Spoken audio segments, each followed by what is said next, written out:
আসসালামু আলাইকুম বন্ধুরা, আশা করি ভালো আছেন। দেখতেই পাচ্ছেন আমাদের গড়াই নদী। ছোটোবেলা একটা কবিতা পড়ছিলাম, আমাদের ছোট নদী। তো আমি বলছি আমাদের গড়াই নদী চলে এঁকে বেঁকে, বৈশাখ মাসে তার হাঁটু জল থাকে।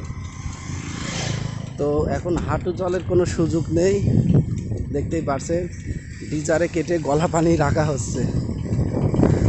নদীতে পানি ডিজারে কেটে কেটে দুই তিনটা ডিজার কাজ করছে, পিছনে দুইটা দেখে আসলাম। এটা দেখতে পাচ্ছেন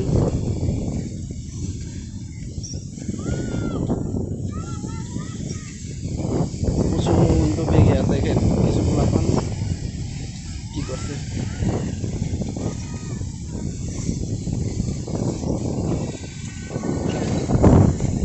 ডিজারে সুন্দরভাবে কেটে পানি নদীতে রাখার